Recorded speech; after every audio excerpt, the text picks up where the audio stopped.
gyre. The falcon cannot hear the falconer. Things fall apart. The center cannot hold. Mere anarchy is loosed upon the world. The blood-dimmed tide is loosed, and everywhere the ceremony of innocence is drowned. The best lack all conviction, while the worst are full of passionate intensity. Surely some revelation is at hand. Surely the second coming is at hand. The second coming. Hardly are those words out when a vast image out of Spiritus Mundi troubles my sight. Somewhere in the sands of the desert, a shape with a lion body and the head of a man, a gaze blank and pitiless as the sun, is moving its slow thighs, while all about it reel shadows of the indignant desert birds. The darkness drops again, but now I know that 20 centuries of stony sleep were vexed to nightmare by a rocking cradle. And what rough beast, its hour come round at last, slouches towards Bethlehem to be born?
I'm called of God! I'm called of God!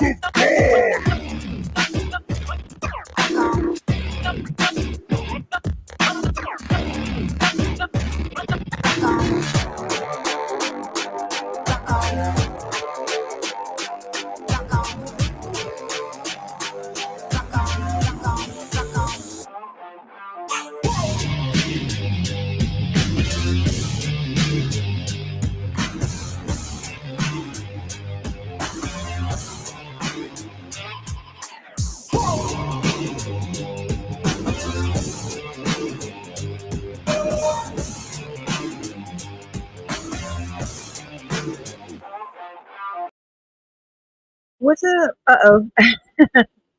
I'm sorry. How do I make it shut up like that? It didn't work. Hold on. Damn noise. Damn racket. Oh yeah, that just came together today. Yeah. I like when that stuff happens, whenever things just flow, right? And so I had found that poem the other day. I was just looking at stuff on Wikipedia or whatever, just to I'm researching not Wikipedia from a book, but I'm just saying like kind of how to not dumb things down, but simplify them. And anyways, I'm always looking things up, words up. Um, I don't know. I've always been like that. Hey, everybody.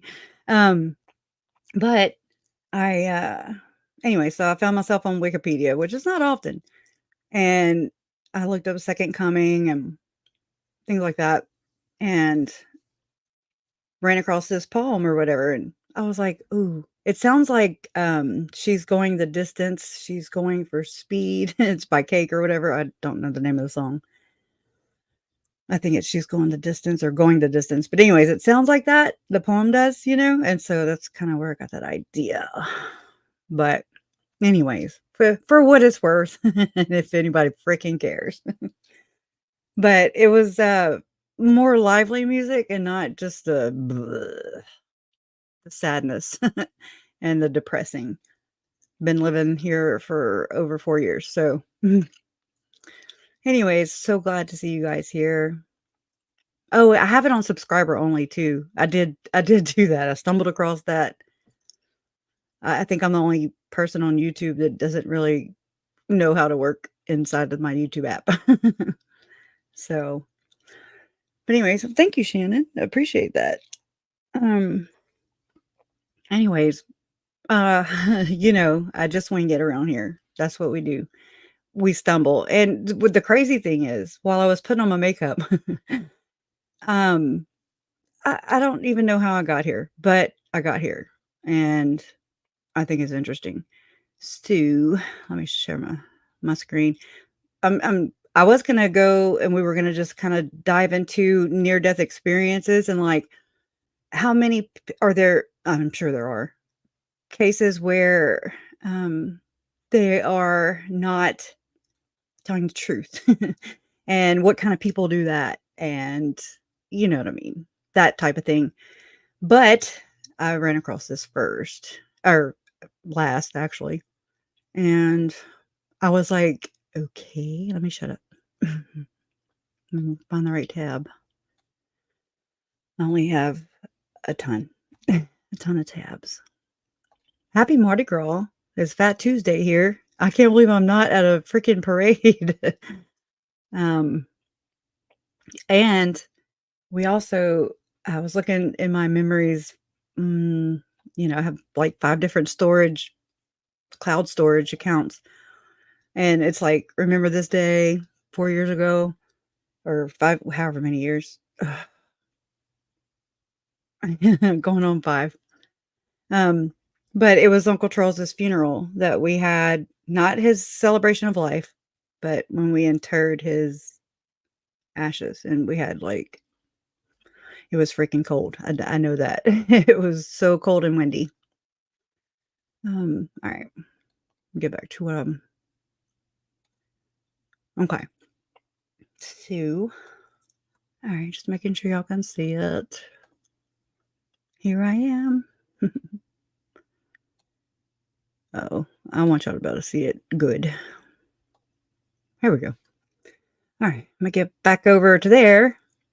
One day, StreamYard will just read my mind, and everything else freaking does.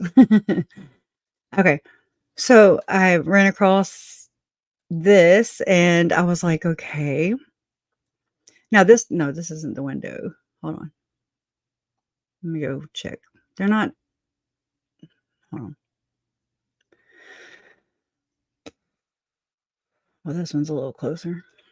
Okay. There's not much, but this is Color My Media. And the actual one that I found, I mean, which we'll look at it in just a second. I actually, this is what I was doing. I was typing in Paul Pulsifer and the Stepping into Freedom podcast, which is another podcaster, right? That his wife happened to die at the same time as Tammy, and they were living in Canada, right? And Chad was a guest on this guy's podcast uh, on September. I'm sorry, not September, July 9th, 2019, 2 days before my uncle was murdered. And the title of the podcast was Patience. So I was looking for Paul, but I've also seen him in a later video that Michelle McDermott did in 2020. It was after all the backlash that they were persecution, And anyway, so I was looking him up, and then I happened to pull up the date for, y'all know I've been looking, except for, Suze had sent something to me. I just don't know where I put it. The I just wanted to know, like, well, okay, David Warwick and Melanie Gibb, they go to Lori's apartment, Rexburg, the weekend JJ was murdered, to podcast, right? But they also went to go and attend this event, right? And just for some reason, I have all the not all the others, but a lot of the other flyers, especially around these weird, these important dates, when podcasting was super, super important, um, compared to, not murdering your children. um, they were doing castings of all kinds, but I never could, find those kind of flyers and stuff. So, but we did today. So that's all that matters. So like this one is May 23rd, 2019. That's 2 days before JJ's birthday in 2019. And it says Rexburg, Idaho, United States. There, Color My Media. So anything in here that has the preparing a people link is, they pulled the plug on that a long time ago. But basically, um, I haven't been able to really dig around yet. So welcome. I remember having screenshots of these, but I got them from the Doomsday Facebook group, Leanne's group, a long time ago. And so I never visited this site, basically. That's Hector Sosa, and that's Mike James. Okay. And this is October 5th, 2017. And they're in Utah. Okay. See, I have these screenshots that just never have been here.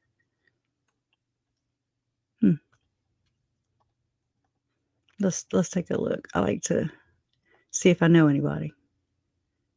Okay, this is okay because there seems to be this older, like an older school, OG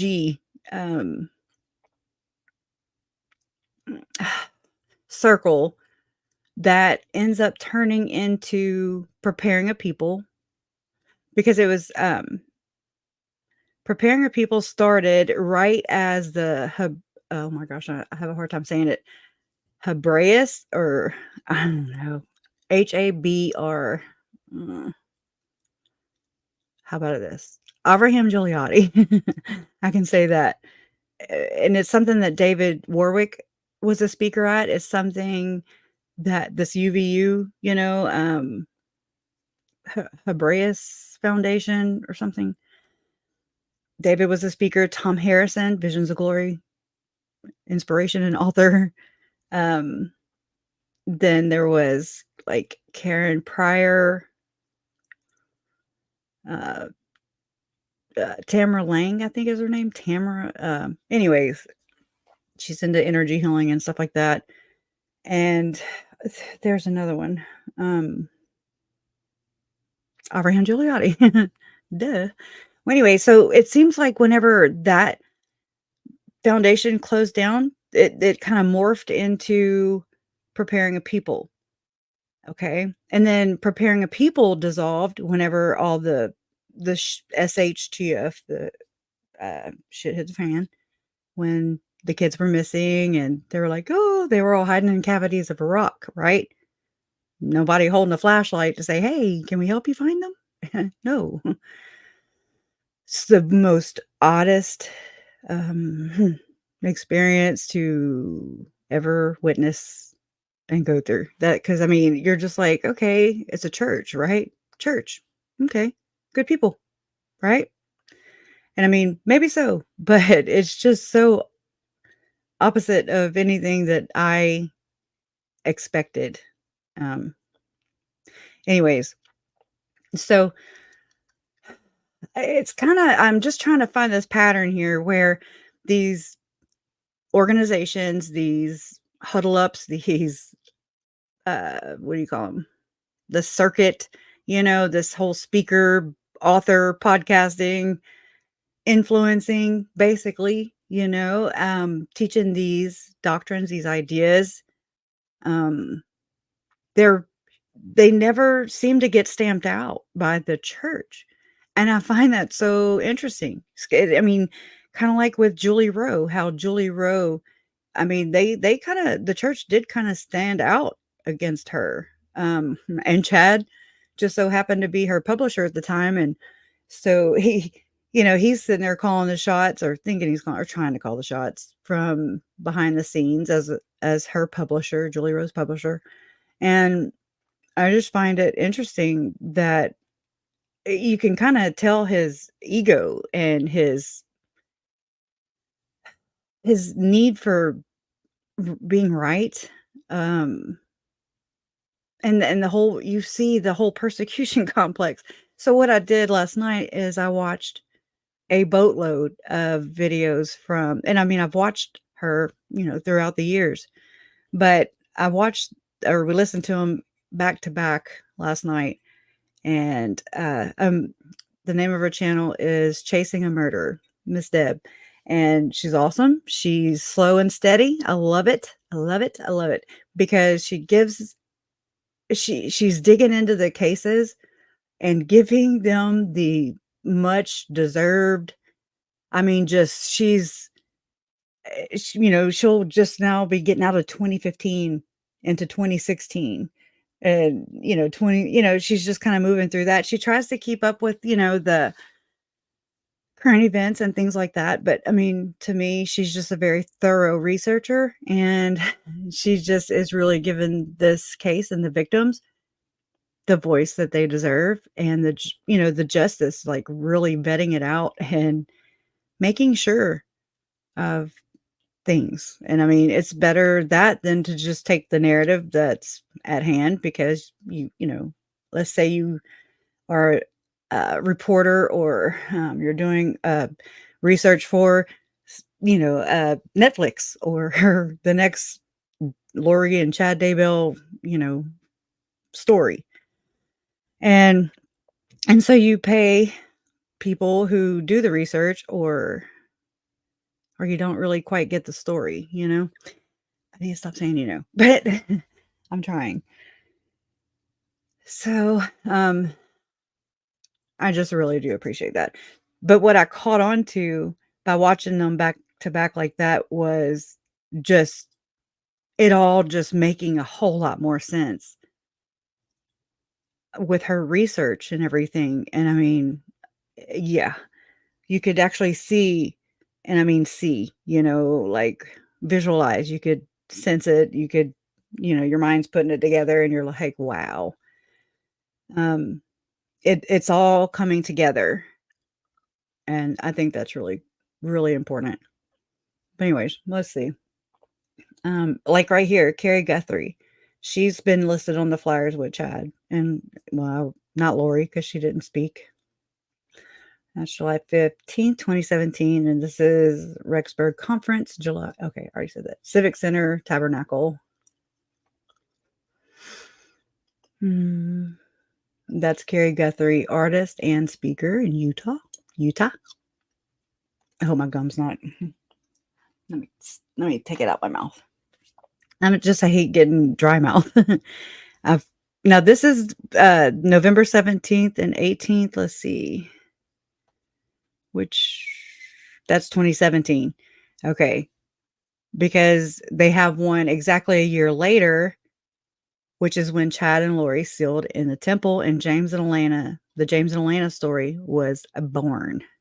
And I was, the clips that Chasing a Murder was sharing, she started to include some of the testimony and from Lori's trial, and just the way it was coming, through it. Just, I don't know, it was slapping me all around. Just like, here, you've been studying this for this many years now, girl. Put it together. But there is like this, experiencing a mighty change of heart. This was in 2017 in Arizona. Okay. And Melanie Gibbs' book, her only book that she basically published as the kids were missing. So did Barry Cox. His book was published also while the kids were missing. I'm pretty sure. Like, I don't have the dates, but I do kind of remember something like that along those lines. But Melanie has spoken on podcasts about her mighty change of heart. I mean, just for some reason, these phrases, these words, I don't know. When I hear them more than once, I'm like, put a pin in that. I just think they're interesting. Uh, Birds of a feather flock together. They tend to use the same language. Um, Kind of like hashtag, it's the new hip thing to say or whatever. But anyway, so I know that, let's see, I can't see the whole damn thing. Let's go. Nope. The pictures are too damn big. But Pamela Romney Openshaw, that's Mitt Romney's sister, Thor Fierseth, Mike and Nancy James, Jason Mao, Catherine Spencer, John Miller, Chad Daybell, Sean Little Bear, Rod Meldrum, and Tony. Oh, I wonder if that's Stratterfield. Some beautiful roses.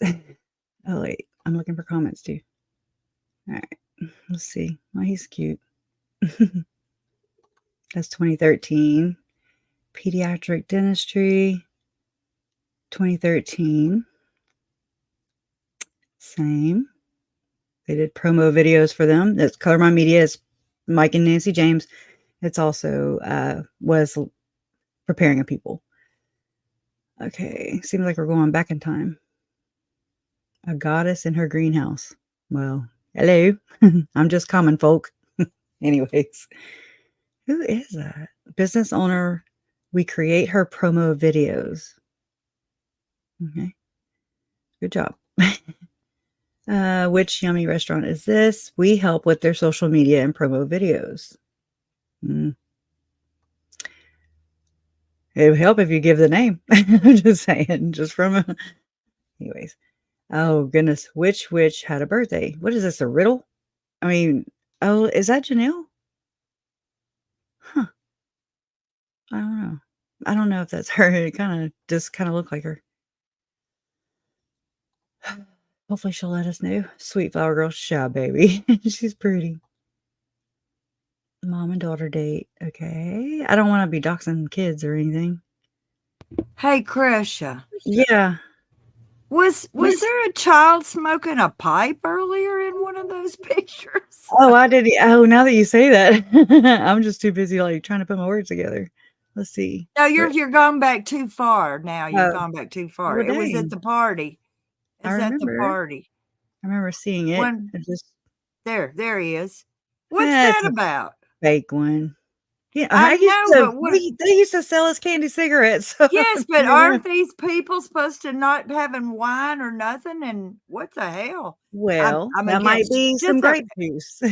children should not be having pipes. Go on with your show.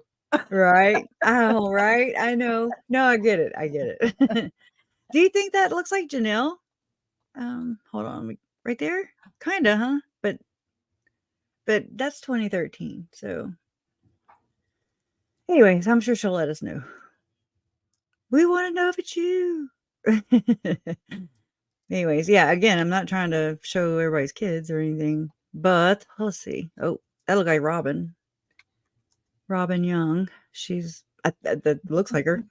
Anyways, I know. I haven't seen these yet. We're doing this together. It's difficult research. Special effects create fun variety. Well, cool. What kind of poster are these? It's just weird. Beauty and memories waiting to happen. Well, congratulations there. That's beautiful. All right, I'm just scanning through these quick. There's a few other pages. I don't know why they have so many pages. It's another interesting factor. Okay. Ricola. You know how to do it.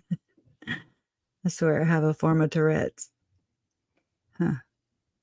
Where is that? Okay.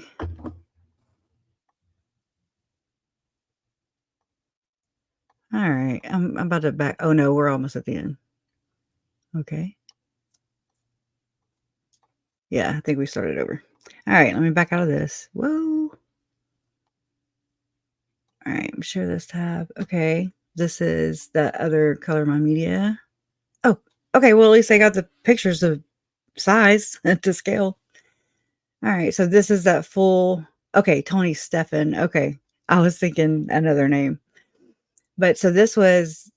I have this actual fireside um, on my channel, which you learn a lot from just listening to them talk.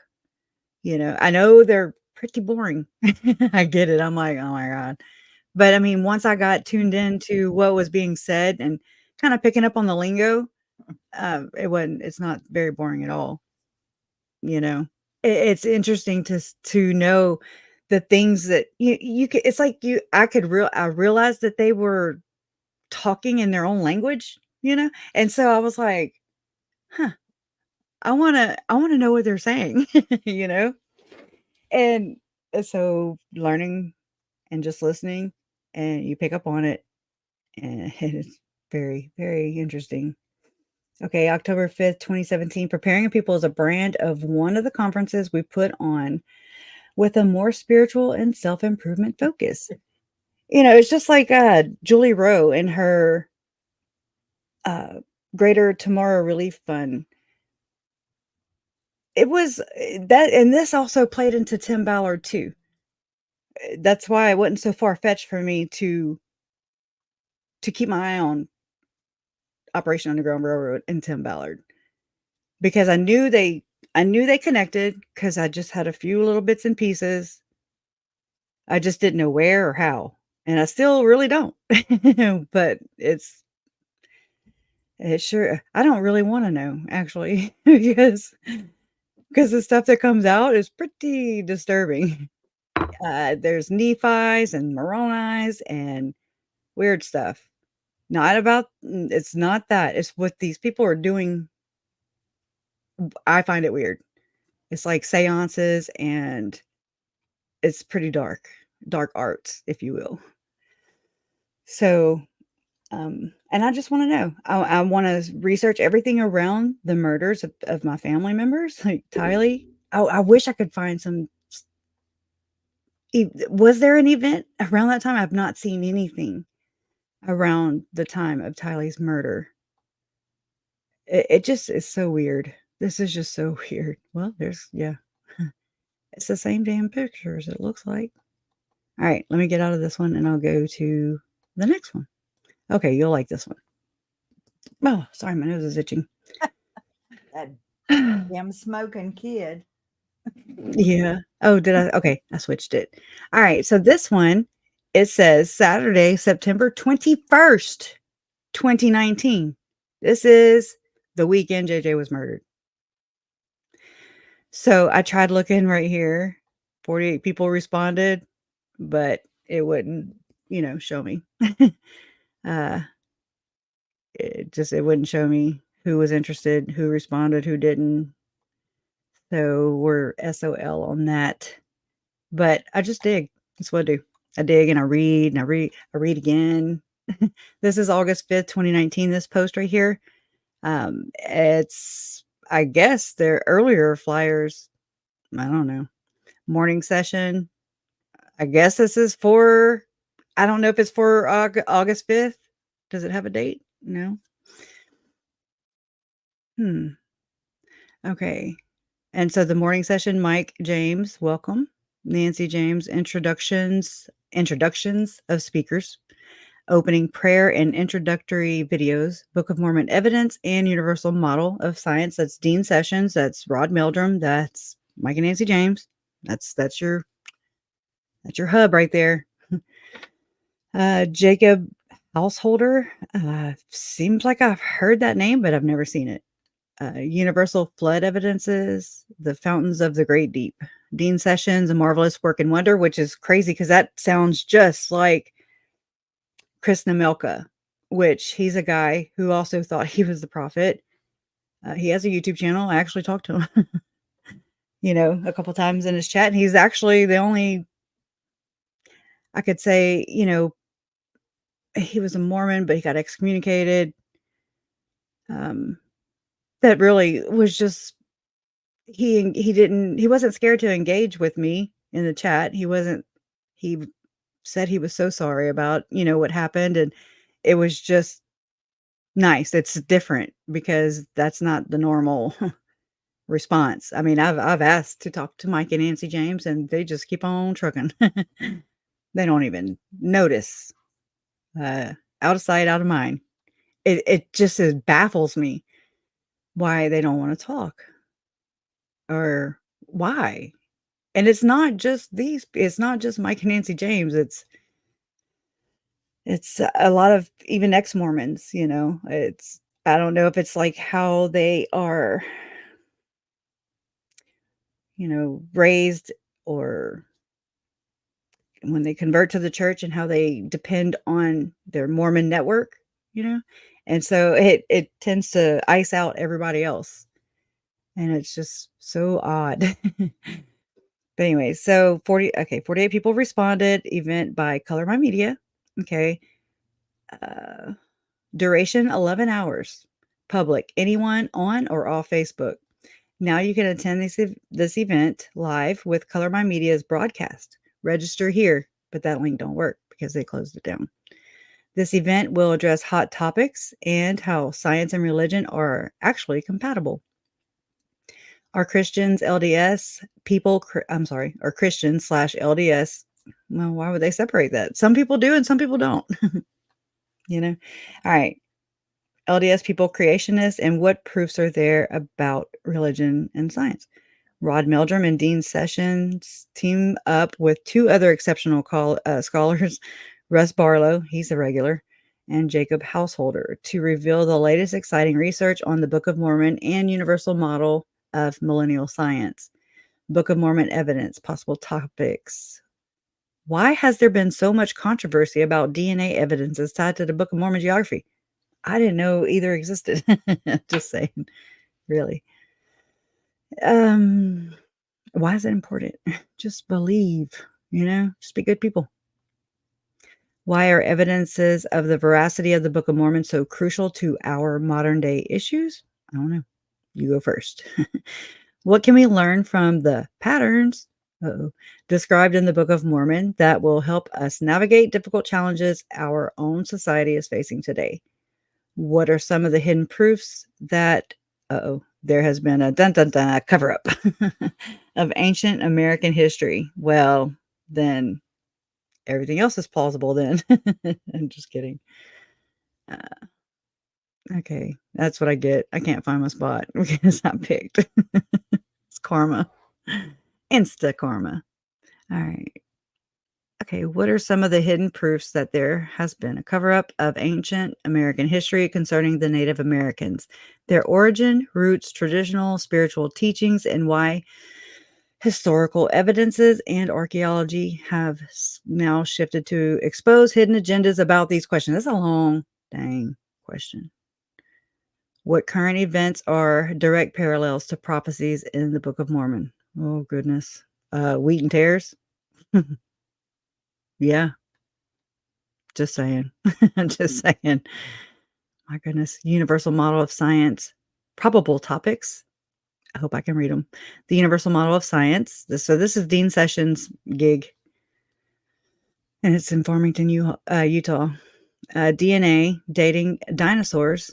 I wouldn't suggest it. Hydrocraters. Carbon dating. Piezoelectricity. Sounds painful. Spiritual foundations in science. Why a millennial science?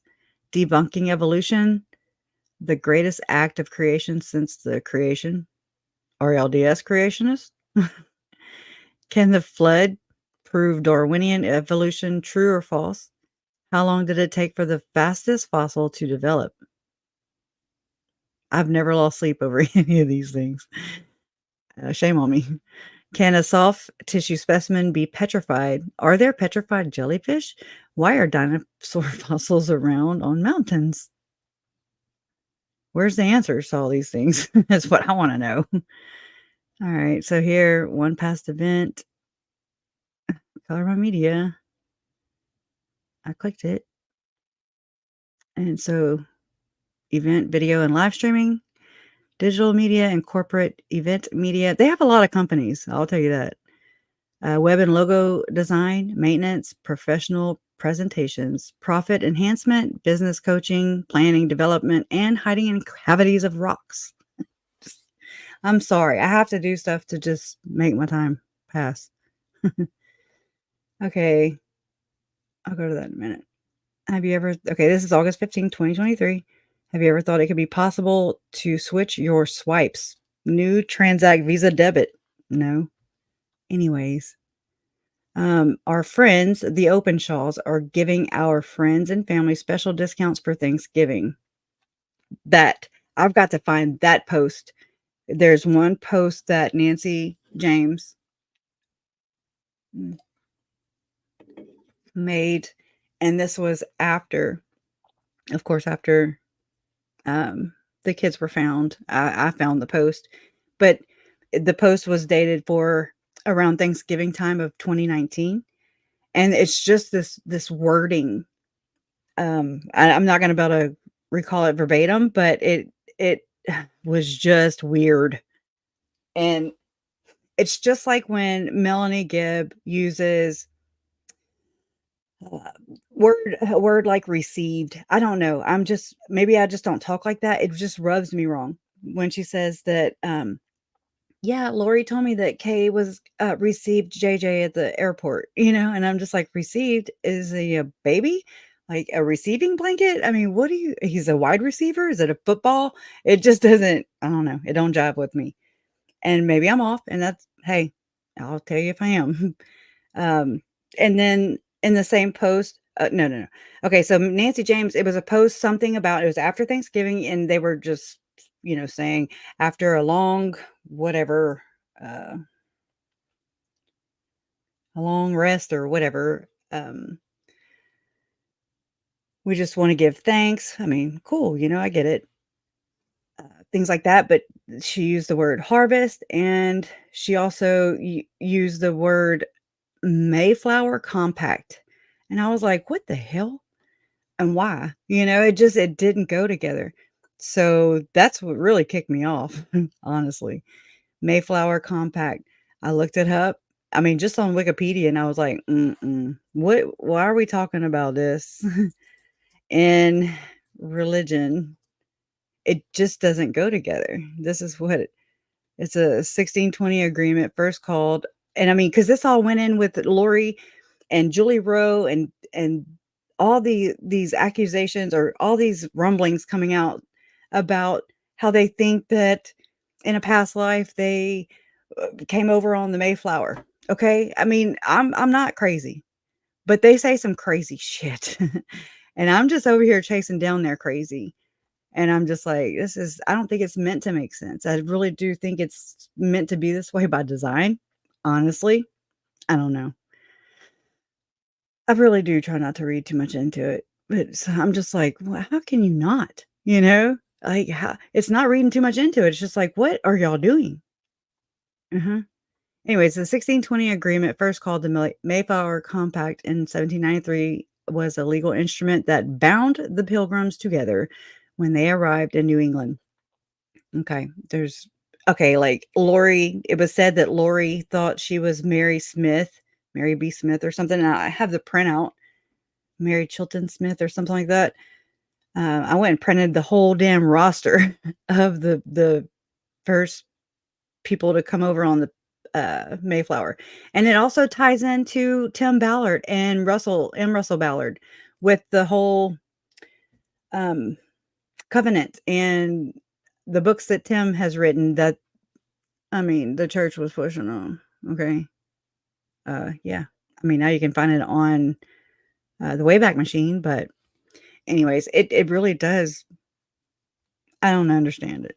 I'm just here hoping y'all will help me understand it. Okay, so what did the Mayflower Compact and what is it and what did it do? Thus, the Mayflower Compact was an agreement that bound the signers to obey the government and legal system established in Plymouth colony. I'm telling you, Mormons always talk about a united order. It's for real. And it's the same thing as the consecration law of consecration, where they're going to live as a yeah, you share everything. Um, oh my God, I'm blank. I'll have to look it up so I don't sit here and butcher it. But it really, I mean, if you just take a little leap, you don't even have to. You can just kind of look over there. Just look beyond right in front of you. And to me, it just, I don't know. It seems like something, it's like a conditioning of people, preparing them for something, perhaps the second coming. Maybe it's not the second coming that we believe it is. I always thought that the second coming was going to be like Armageddon and cataclysmic events, and Jesus comes back eventually. And yeah, you just hope that you get caught up in the rapture, right? And I mean, it's okay. I don't find anything wrong with talking about things like that. I mean, shit happens. It could happen. Um, just natural disasters and anyways, but I mean, you can't just go murdering people. That's what, like, whoa, where did that come in? But and then when all these billionaires and stuff that are associated in this case, it is crazy. Anyways, it was sent from Southampton, England for North America on August 15, 1620. The ship carried pilgrims from England to Plymouth in modern day Massachusetts, where they established the first permanent European. Okay. Yeah, simple definition. Give us that. What was the Mayflower? Oh my God. Mayflower Compact simple definition. An agreement to establish a government entered into by the pilgrims in the cabin of the Mayflower on November 11, 1620. I mean, and I've read like Hiram Andrus, the guy, I have a video of him, and he's really interesting to watch though, because it's like an older video. And he's like, and uh the 144,000. And he's like, I don't know. He's just interesting to watch, I guess. I don't know why I just did that. Um, let's see. But I had read a lot of his papers and stuff that Hiram Andrus had published. You can go to his website. He actually died within the last couple of years, but he held callings high up in the church. Um, I'm telling you, it's like whenever I try to separate and see Chad for the prophet that everybody claims, I don't see it. And that's just me. Like, I'd love to peg it on him. I would love to just be like, oh yeah, you earned that. And maybe he did. Maybe I just don't see it. Um, maybe it's just different. Maybe it'll show me. Maybe I'll learn. But I don't see him being any different than anybody else. Doing the same things, talking about the same things. The only thing that has not happened is murder that we know of, that I know of. I mean, I don't think so. You know what I mean? Like, that's the only thing that's different to me. So when does it become, or when and where does it become crossing the lines? I mean, besides if you actually do the damage that they did, um, and with so many onlookers, so many supporters, it's nuts. It's absolutely bonkers.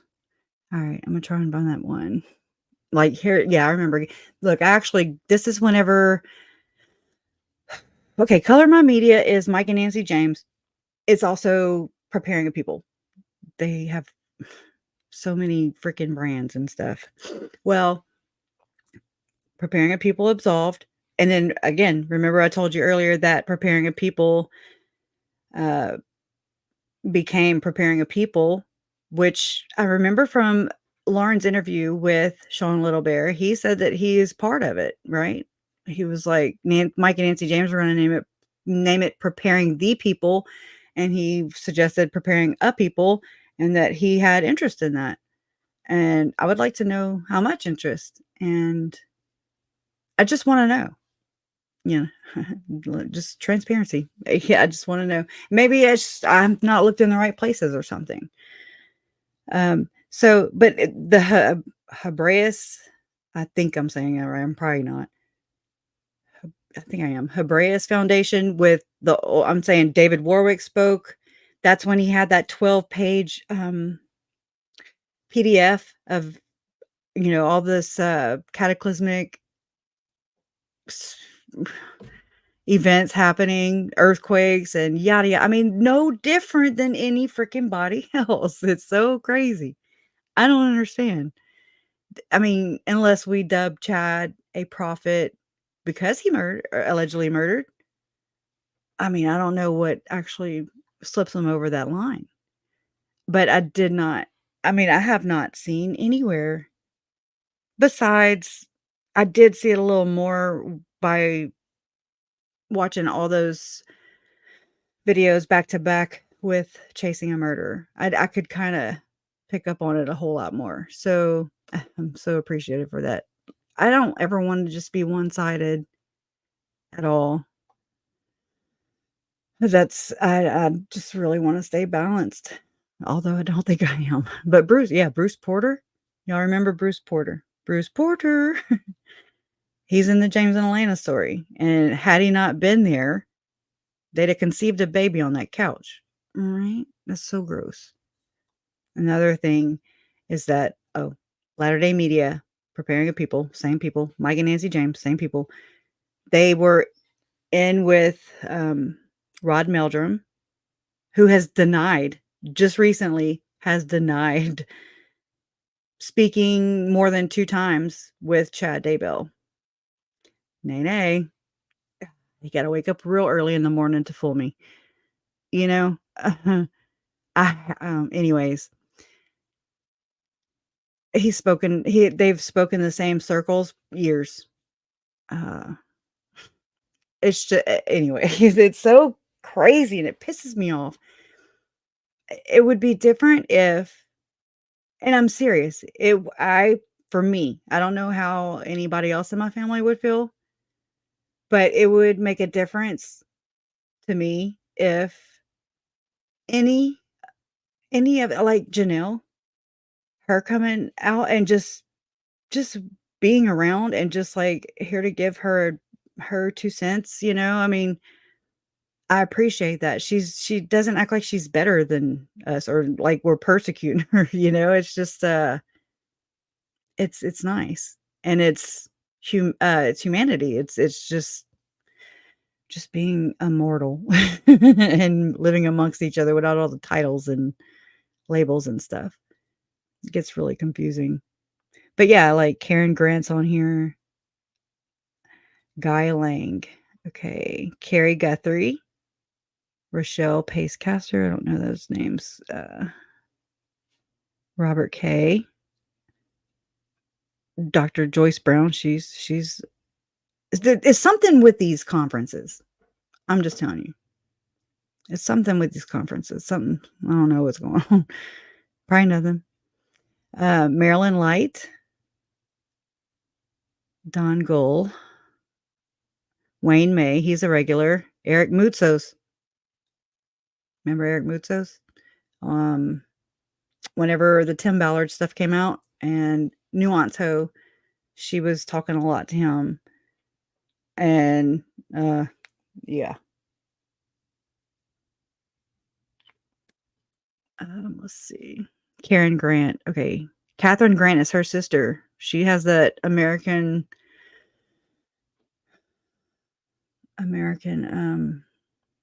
there's too many names to freaking remember. American School, whatever. It was on that other flyer. It's some kind of ranch, I think, in Arizona. Or school or something like that. Michael B. Rush. I've shared some videos of his with you guys. Let's see. I'm just scanning real quick.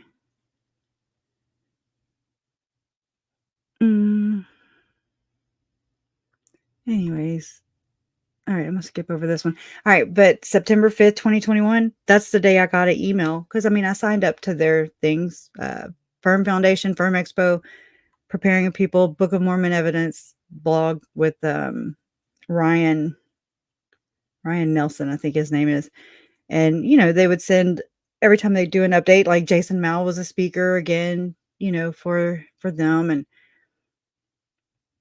so I'd get emails, and well, this one about 2021, I got an email, and it was a Rod Meldrum on the Book of Mormon evidence site. Basically, it was like a breakup letter, kinda like, "Hey, we parted ways with, Preparing a People, Latter-day Media. We're now gonna do our own filming. We're just going in our own direction." But when you would kinda look at the Facebook group or Facebook page of Latter-day Media and the Facebook page of, Firm Foundation, Rod Meldrum, all his things, and there was some mudslinging going back and forth. It was not a good break. It was a bad breakup, if you ask my opinion. And I just wanna know, like, what happened? And so why do these things keep breaking off? It's like all these imagine it like a sect or, its own little cult or whatever. I know it's not you know what I mean?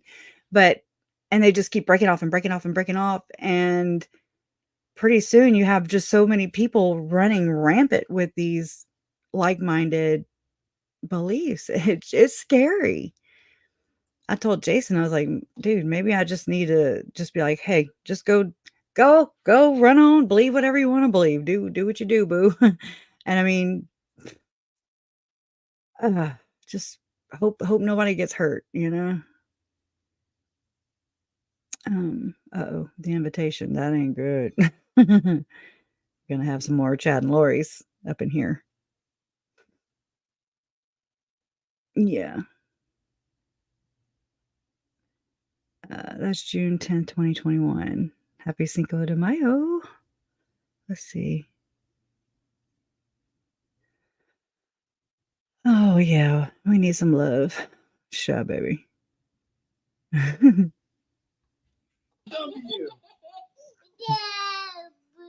Oh. Ew. Sure. A belly laugh. W. I wanna laugh. Ew. This is an M. Oh. Make an M. Give me an M. You ready? W. Oh my god. Okay. Okay, I'm sorry. Oh. Oh god, that was deep. Okay. Well, anyways, how are y'all doing? How's it going? I mean, you gotta think too. There's the bishop, Gabe Bonilla, and he has his own media company too. And then I mean, what's up with all the acting and the movies and the films and what's, anyways. Um, I just have a lot of questions, hardly any answers. All right, hold on. Whoa. Okay. And like they're still putting Rexburg, Idaho. They moved back to Utah, remember? The Jameses. Um, oh, look, there's our guy. Hey, dude. Hey, dude. November 4th, 2019. Bam. Oh, I gotta put it in my mind.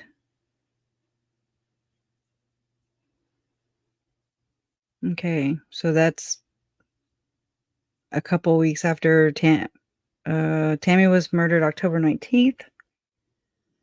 It's the day before Chad and Lori got married. It's just in that window, it bothers me. Why? Why does it bother me? I have this video. I screen recorded it. The scrubbing bubble.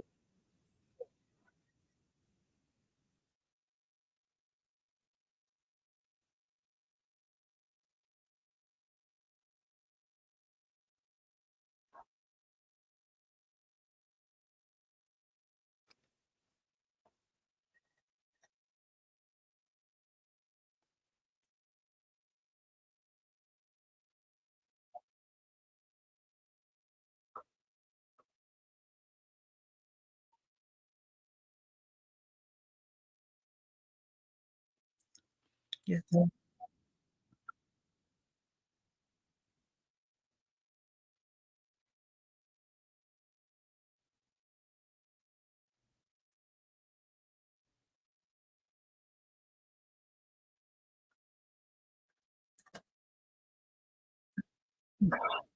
I'ma hold a mirror up to him.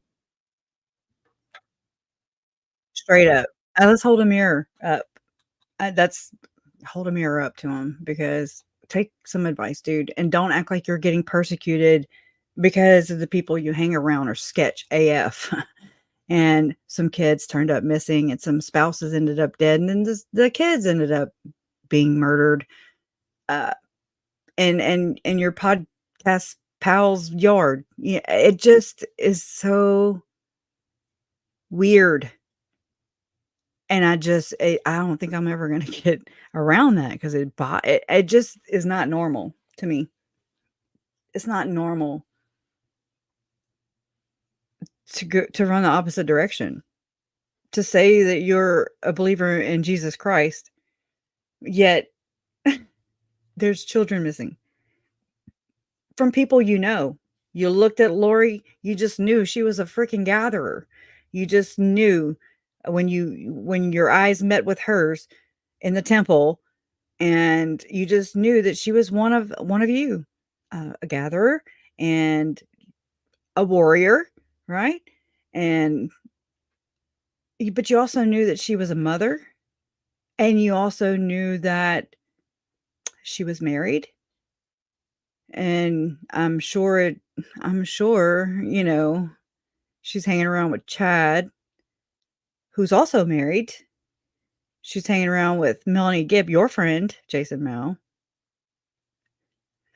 who was also married and was dating a married guy who was also, everybody was just married and just free for all. And then divorce, deaths, and just destruction. Straight up. It's so weird.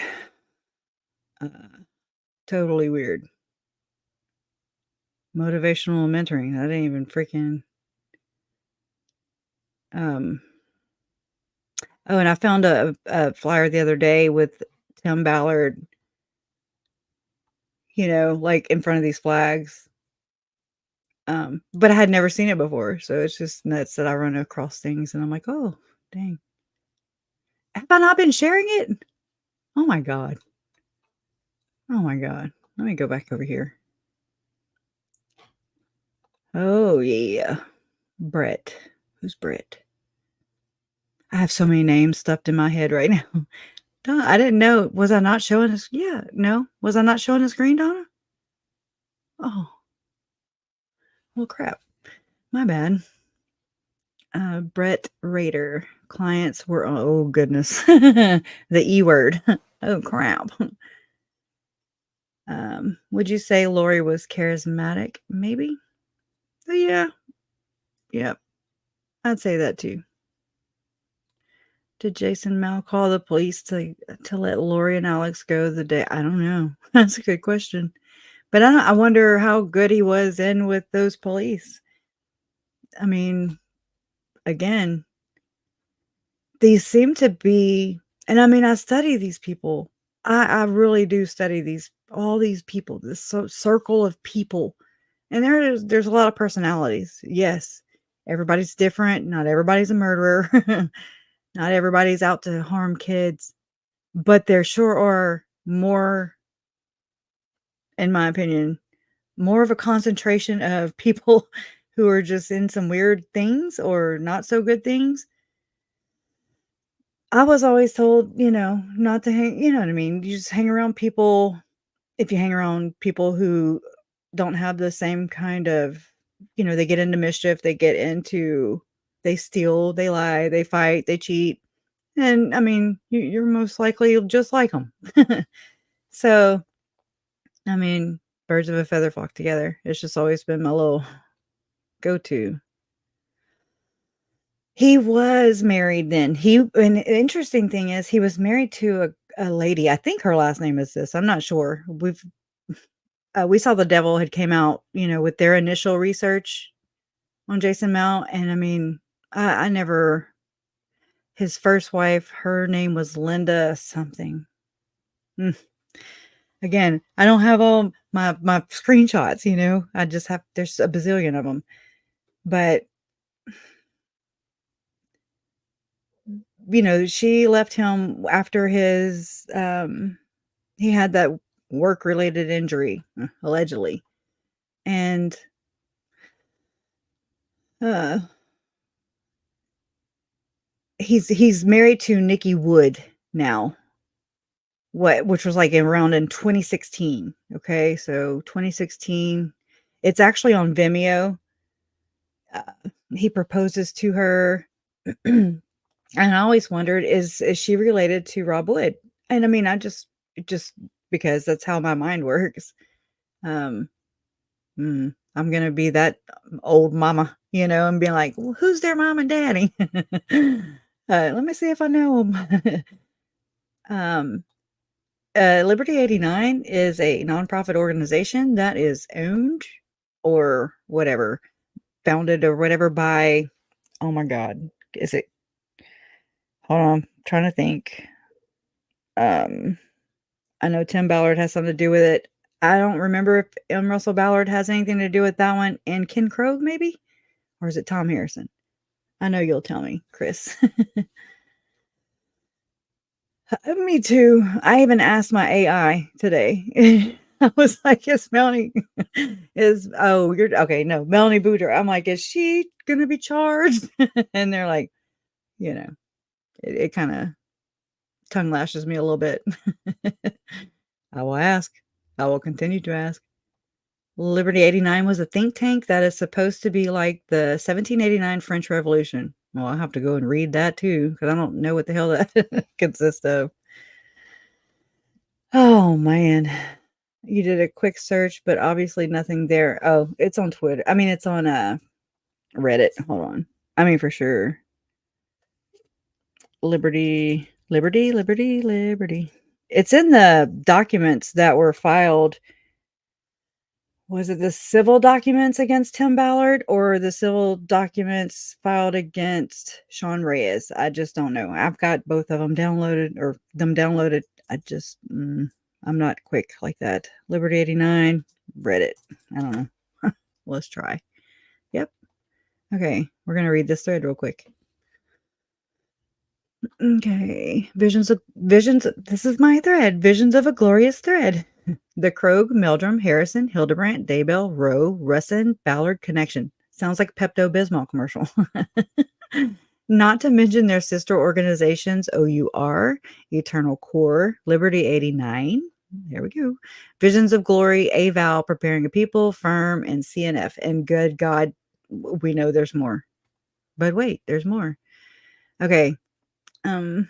On 9/29, Tim Ballard shared a short clip on Twitter from a Ward radio live stream. Carden Ellis has taken significant time hunting down statements from those around Tim to address the current scandal.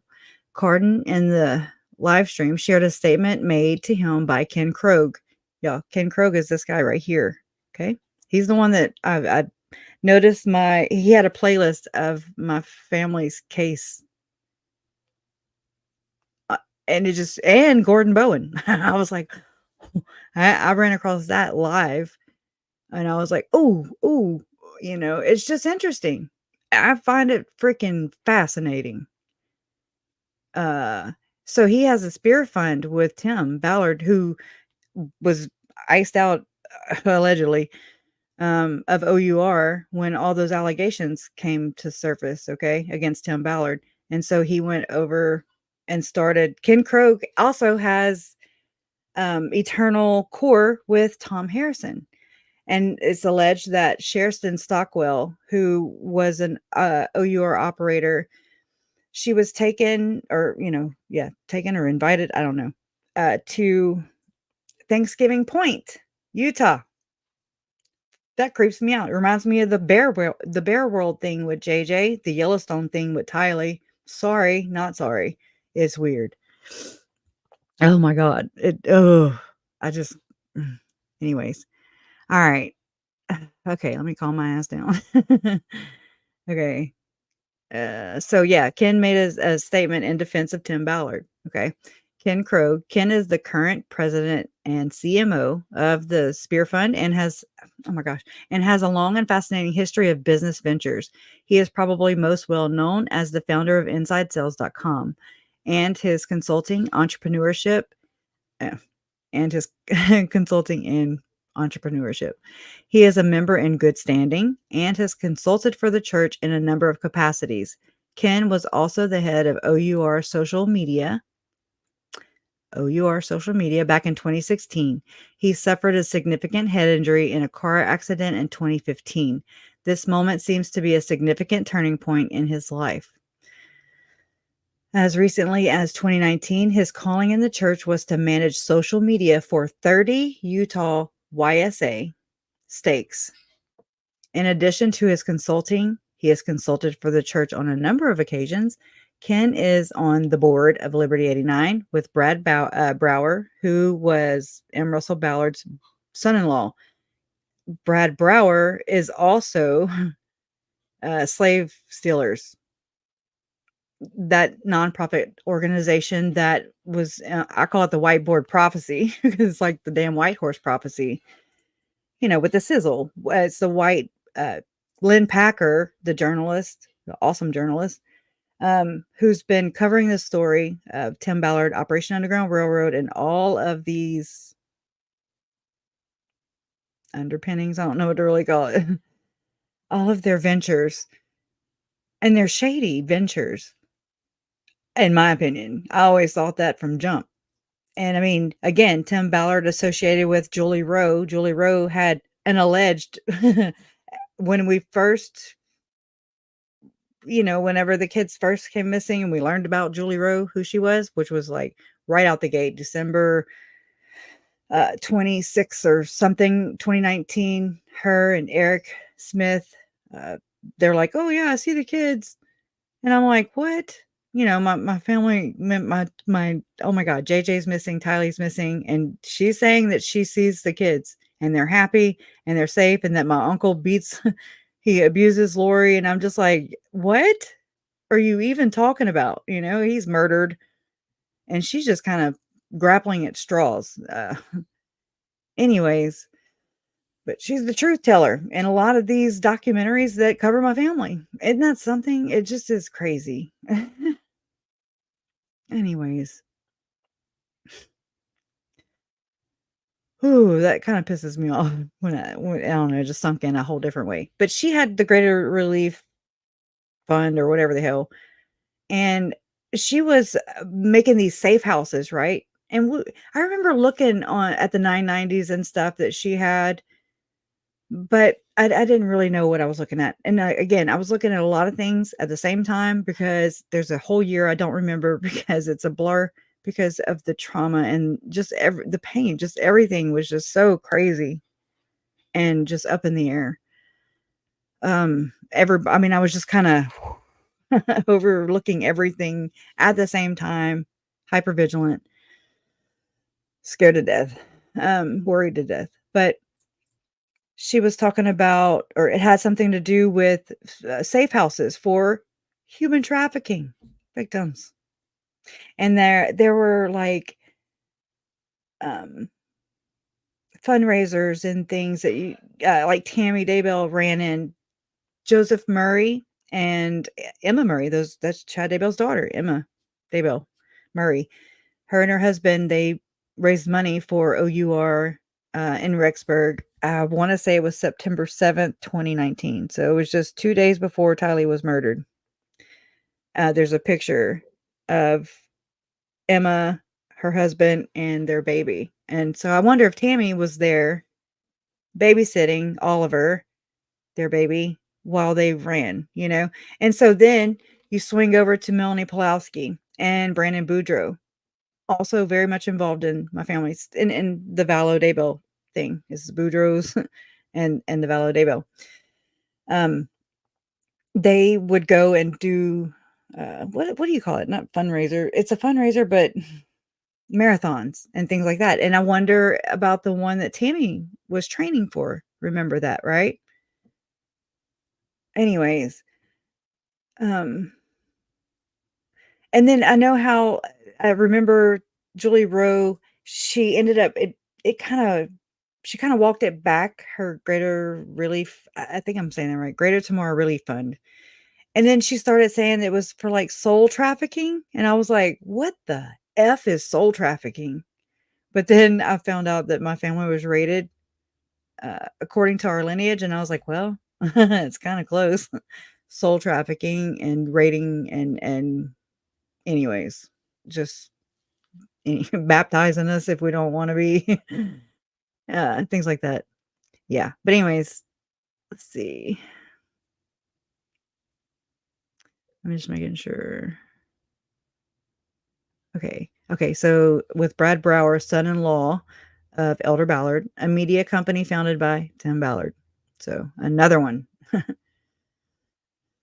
Okay. And then Liberty 89 was registered in August of 2016 from the recent publishing of the 75 pages of investigative documents on OUR. So that's the 75 pages of the initial ones, I believe. We learned of a meeting held at Thanksgiving Point between Sherston Stockwell, OUR, Tim Ballard, he's from OUR, Ken Krogh, right there. He's also with Tom Harrison. Okay, Tom Harrison, he's kind of getting around here lately. Just throwing that out there. Um, anyways, Tom Harrison and Hugh Vale, Liberty 89, as described by Sherston. Okay, so Liberty, this is Sherston Stockwell's statement to Davis County prosecuting attorney. I do believe. All right. Sherston said, Liberty 89, Elder Ballard. Sherston said Tim took her to a meeting in her official OUR work capacity to meet with people at Thanksgiving Point. The people at the meeting included Tom Harrison, Ken Krogh, Hugh Vale, Tim Ballard.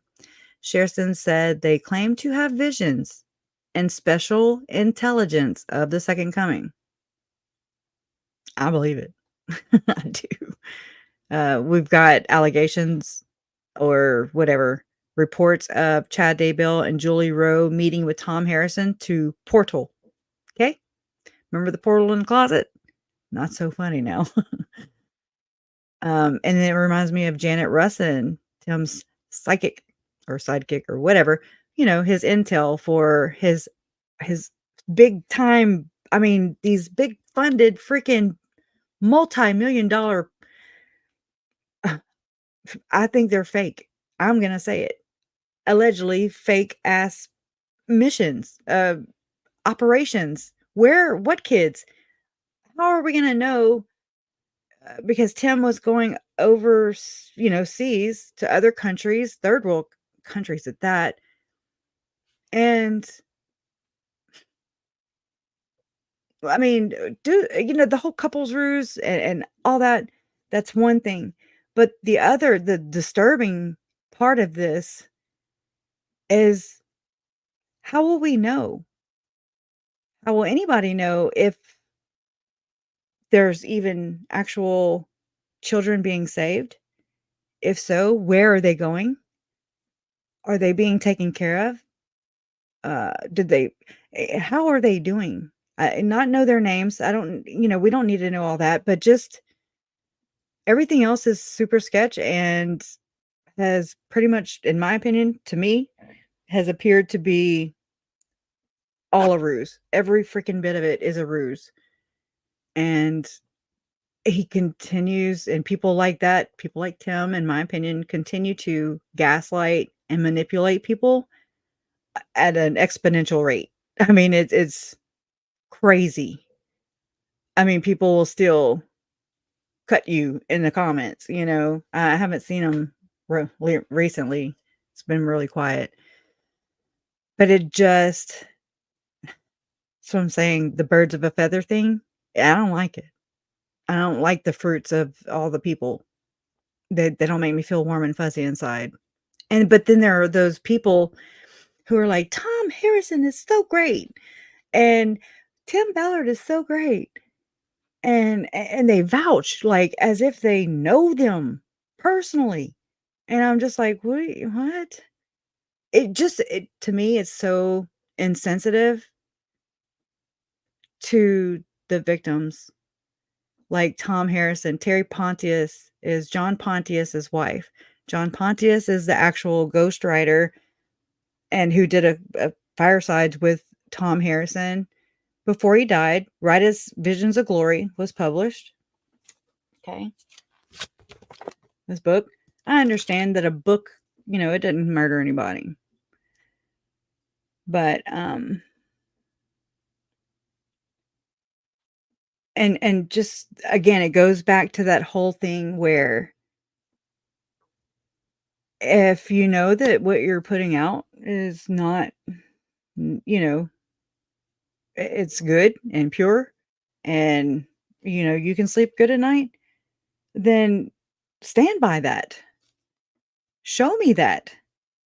But don't do it like in a pompous, pious, holier than thou. They're persecuting me again. That shit. That's weird. It's gross. And I'm just like, what? Why couldn't anybody ever come out from any of these camps, and just say, oh my gosh, we're so sorry for your loss. We're so sorry that, this book was under Lori Vallow's leg and on her nightstand. And my uncle, pictures where my uncle was murdered in Arizona on her nightstand. I mean, this book was her companion, and by extension, Chad. I don't know how much he read it, but I mean, he hung out and would go take classes allegedly with Julie Rowe, with Tom Harrison. So, I mean, I guess they're buds. And then from what Lauren said the other day on her channel with Megan Connor, I did reach out to Megan. I hope to hear from her. Oh God, she's just has that Mormon experience. I don't. I think that can be good too. I think I have something, as an outsider, I can pick things up. Jen used to tell me, "Oh my God, read this and tell me what what pops off the paper for you because it looks normal to me." And I'm like, "Oh yeah, huh?" So it's just normal. And so I spot things, and then together you just kind of talk them out and make sense of the things, right? Anyway, so I hope to hear from her. If not, I understand she's really busy. But Lauren was saying, I'm gonna have to go look. Hold on. I'm sorry, y'all. Ooh. Oh, I do need to finish that though. Let me finish that. All right, special intelligence of the second coming. Sherston said that because she shared some spiritual things and Tim found out about it, Tim, could share with her the more secret things that Tim, is involved in. Sherston said during this meeting, they spoke about Liberty 89, America being a fallen nation, and how it was Tim's quote unquote calling to do these things with OUR and restoring America to the covenant, which I believe is the United Order, which I believe is the law of consecration, which I believe is going into this whole celestial or tiered system, which will maybe become a social scoring system, which may be like you're going to be in the celestial camp over there. We conditioned you that way. It's kind of like heaven, wink, wink. But celestial people are your murderers, your R words, the scum. Okay. And basically, we're on celestial earth right now. I don't know what that means. I don't know what all it means in everybody's. It just is. I don't know. It's too many coincidences, is what it is. And then it goes into the whole terrestrial church, so to speak, the second degree, of what's supposed to be Mormon heaven or whatever. And I mean, maybe that's just how they're conditioning their folks. I don't know how everybody else is conditioning. I haven't had a chance to look up. I know that like in Catholicism, there's limbo, but I haven't. I mean, I can kind of in my peripheral vision, kind of see how other religions for sure are perhaps maybe, and I'm just gonna be I'm gonna say it so I don't stutter. So I'm not trying to offend anybody. I just believe that these institutions, these corporate churches, these corporations, period, they're not about um that's just for community, that's for a place to go to, to bring everybody together who believe like you believe, and that's fine. It's wonderful. But there are a lot of these institutions who are taking advantage of good people who don't have to have that church. They don't have to have that middleman. They don't have to have that abuser telling them what they can and cannot do, how much they can and have to pay and not pay, and will they be locked out of heaven or not? Will they tear their families apart? Will their children be abused? Will I mean, it goes on and on and on and on and on. And when I just think some people, if they could just step back, if it's doing you good, by all means, I mean, I'm right there behind you. I'm your biggest cheerleader. But if it's pulling your family apart and your children are being hurt, muted, just dehumanized and desensitized, and just being violated, then I'm just saying, I just think this is how I kind of see it, for what it's worth. I hope I'm wrong. I really do. It just seems like this conditioning of good people who just believe in their leaders, they believe in their institutions and their fellow members, the people who go to church with them and, sing hymns with them and pray with them. And I just I think it's a big dupe. I really do think it's a big dupe coming, and it's scary in that sense. And I'm not trying to scare anybody. God. Oh my God.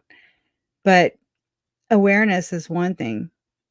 I just If you'll just kinda look out, just kinda be aware, that's all. Just trust your gut. Your gut, they've taught us, from what I've noticed, they've taught us to discount that, and that, we have to depend on facts, facts, facts, nothing but facts and proof and evidence, and I'm just like, "Okay, but I have all these systems working at one time," kinda like you have 5 senses, and when you're blind, you have good hearing, things to help you navigate, and adapt and overcome.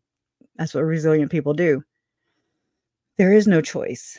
And so I believe that we've been conditioned to just be like, duh, and not use our critical thinking, and not question. We need to question everything.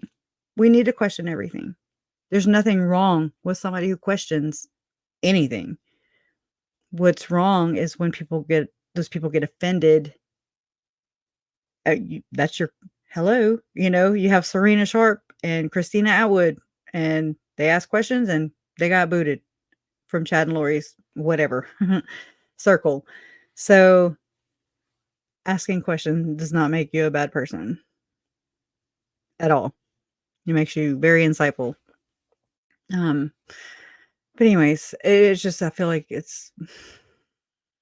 that's been weighing on me for months. I still don't even, I'm probably not even saying it all the way, but you'd have to go and read like the United Order. And I mean, again, I've learned everything as much as I have, as intensive as I have through Mormonism. No, I'm not asking you. I don't believe the things. Just I read it like it's a guide or a story. You know. Um, but I'm just saying it's kind of like this. You notice like a cadence, a pattern, and I hate to say a damn pattern. I'm not a wackadoo. I don't want to be right. First off, because it's weird. Um, but it's just like it's something I wasn't even looking for either. That's just it. Oh, yeah, I wasn't looking for that. I was just looking for where Chad and Lori's beliefs differed from their mainstream church. And this was just kinda like, "Oh, oh, oh." I wasn't looking for this. So, anyways, but again, I don't know everything, of course. I don't want to either. But just I feel I've heard rumblings or whatever about social scoring system. I mean, which I don't know how different it is from credit rating, credit score. But anyways, I feel like it ties in with the whole Mormonism's United Order, which is the law of consecration. They practice that now in these groups, like preparing people. Oh, we live the law of consecration this weekend. Things like that. Um, but just kind of read those things, anyways. All right. Okay, sure. Okay. A fallen nation and how it was Tim's calling to do these things with OUR and restoring America to the covenant. All about the covenant. Sizzle, bring them back into the covenant or to the covenant. Sherston said restoring America to the covenant was, quote, a big mission of Tim's, unquote. And he was, quote unquote, called of God to do this. Sherston said Tim was very verbal about Elder Russell Ballard's involvement and behind it. But Sherston said she didn't know if she believed that. Sherston said Tim would say that M. Russell Ballard is a part of Liberty 89, and he's a silent partner, allegedly, in slave stealers. Interesting name. Okay, Tim would tell us that, but Hughville, okay, another Mormon millionaire, was there, and Hugh was an employee, so it would be more employees than just me. I don't understand that statement, but apparently Elder Ballard was well aware of Liberty 89 and its mission to publish what appears to be American-centric, nationalistic propaganda infused with Christianity. That's where you get David Barton, Glenn Beck, and all the peoples. Marjorie, I don't even know their names, okay? It's just too many names to keep up with. I fell with this circle, and then I'm like, oh my gosh, it just goes out. And more and broader and broader. It is very important to note no. This, my God, I can't read. This was all to fulfill the quote unquote American covenant, a religious theme presented extensively throughout Ballard's books, which is very distorted view of history. It is very important to note that Sherston said the participants, quote, claimed to have visions and special intelligence. Special intelligence. That's interesting phrase of the second coming. Who on the participant list provided is known to have had visionary experiences. Tom Harrison. Tom Harrison is a cognitive therapist with a 40-year career that has included teaching in multiple faculties at the University of Utah and private counseling. He is not a current licensed CSW in the state of Utah, but I remember finding there's a clip that I have. I've shared it with you guys before multiple times. And it is Tim Ballard on a stage, and he mentions Tom Harrison, and he says that Tom Harrison is a doctor that fixes the brain, okay, of the quote unquote children that they rescued. Again, if he's not a licensed therapist, where's the aftercare? Why it's weird. I'm worried, and it's concerning big time. Hold on, I'm looking for it real quick. I'm sorry. Y'all, thank y'all for hanging with me. I don't know why when I come on here, it's just like I go blank sometimes. A lot lately. Let me Google it. Or let me look it up. Oh, I never was a good typer. I just wanted to look on my channel. Damn. Okay. Hold on. Hold on. Move. Oh my gosh. Okay. All right. Let me view my channel.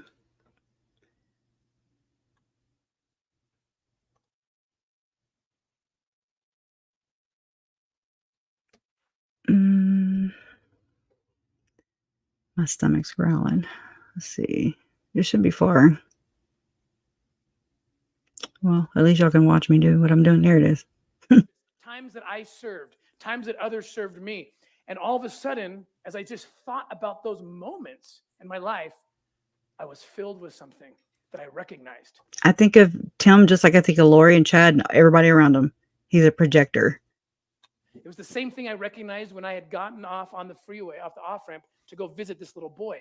I felt optimism. I mean, I was in tears. I was just like floating. I feel like I wanted to go run a marathon. That's weird. From his house. I was like, what is this? I felt optimism. I felt courage, unity, these amazing things. I said, what is this? He says, Tim, it's a chemical reaction. It's a chemical. When you give, when you serve, your brain actually releases these amazing chemicals, oxytocin, dopamine, endorphins, serotonin. And it's what, and if you're a spiritual person like he is, he says, these are the chemicals God puts in your body that opens up the heavens. Oh, yeah. That helps you to get past the physical and into the spiritual. But whether you believe that or not, the reaction, the fruit of this is real. So I wanted to do my own research on it. And he wanted to do his own research on it. So he asks his, I guess, prophet, seer, and revelator, Tom Harrison. Found a brain specialist. Who he calls a brain specialist? specialist? That helps us heal the brain of the children who have been traumatized. His name's Tom Harrison. No, ma'am. I was like, oh, no. And this is what he says, his research. He's done it in more than one. The research is conclusive. Through ongoing acts of service, charity, thoughts of kindness, and gratitude, the brain releases a powerful cocktail of chemicals, which include oxytocin, endorphins, dopamine, and others. These chemicals, in turn, produce in the recipient positive benefits, which produce higher levels of achievement, increased creativity, positivity, optimism, and unity. Why? He's not talking about like the kids, though. He's talking about how he feels around the kid. That's what I'm picking up, and it just makes me think of what him and Jim Caviezel peddle, with the whole weird. I don't even want to say it. The a word, acrome word. It just is very reminiscent of that. Okay, maybe allegedly. I don't know. Use your own judgment. Why are these fruits so important? Because you can't teach these things in your home, to your children, in your businesses, to your employees. Can you go to your employee and say, all right, be creative? I mean, you can say it. Be optimistic. Be a unifier. Be a team unity. You can say it all day long. But how do I do it? How do I be creative? How do I just do this? You do it by creating the environment and not victimizing in which service people is prominent, is paramount. You encourage your people, your family, to serve others. This is why Tony Robbins is always saying the secret to living is giving. That's his life mantra. So what's this have to do with kids? And I mean, again, it's more you're not missing anything else after this, but it just is weird. Another weird thing, in my opinion. Oh, okay. I was like, oh, okay, I see a comment. Anyways, network marketing. Yeah. But I don't know. There's just too many sketchy things. I mean, he was, I mean, he still thinks that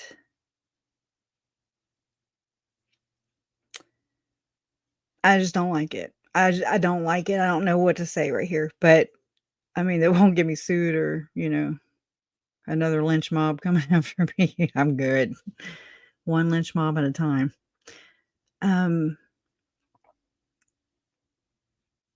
Yeah. I know, I told that to Jason the other day. I was like, he reminds me of, give it to Mikey, he'll eat it. Just that lisp he's got. I don't know. I know, I'm sorry. It's bad.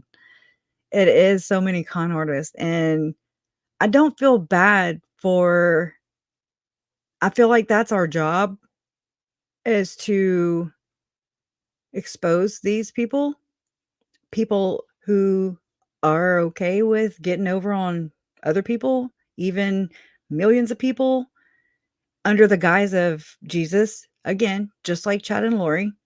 Okay, they're okay with exploiting your savior. That should piss everybody who believes in Jesus off. You know, because it's just everything that we've studied, everything that I've studied, everything that I've researched, everything that we know, from the evidence, from the facts in the case. These people are not, Chad and Lori, in my opinion, are not worshiping anything good. Okay.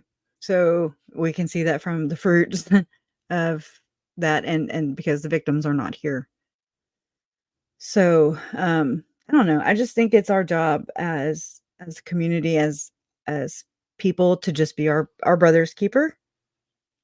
No matter what race, religion, creed, sex, anything like that. Just kind of watch out for everybody. And I think the whole thing about them wanting to divide us, to always keep us, no, it's this way, no, it's that way, and just to keep us divisive and always at odds with everybody. I that is so, I'm just, it's too stressful to live like that. I do not like a drama. So, yeah, it's a second anointing. Yeah, or that invitation, James and Elena.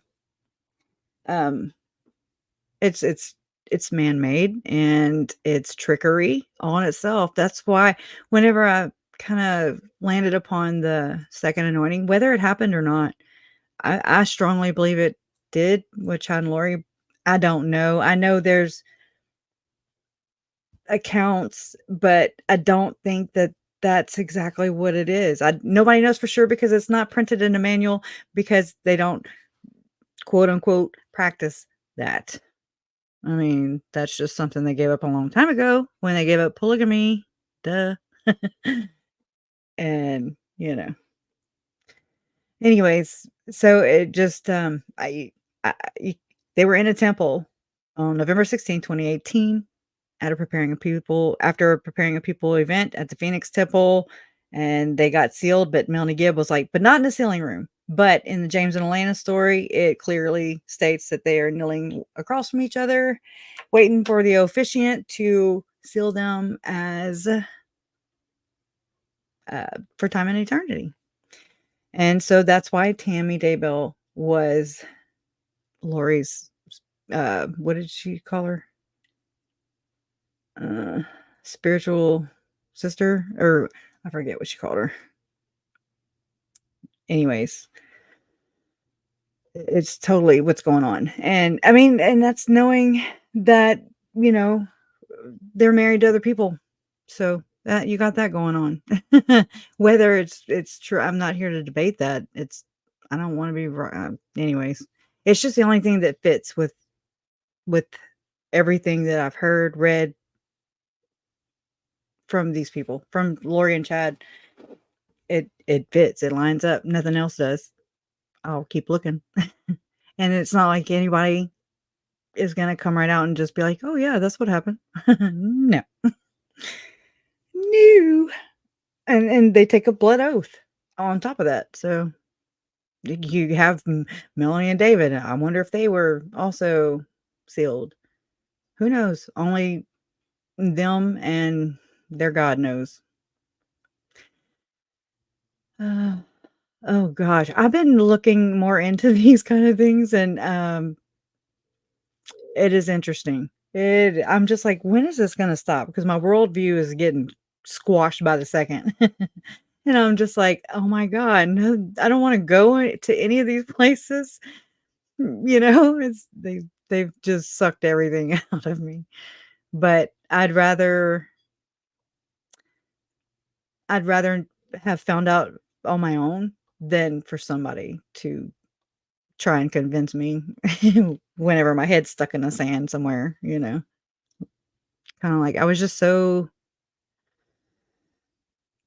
walking through life popping bubbles. Like it just was not self-aware. Didn't like to watch the news because it just gives me anxiety. um it's always depressing. But ever since the kids went missing, my uncle was murdered, and then we found out they were murdered. I couldn't. I mean, it just happened to me. It just was it shocked me. It jolted me. It woke me, but not like that. Yeah. Oh, yeah. Oh, I can't wait to talk to you. I don't know if you've emailed. Yeah, you have. Yeah, you have. God, I've been busy. I need a secretary. I'm joking. Donna's like, hey.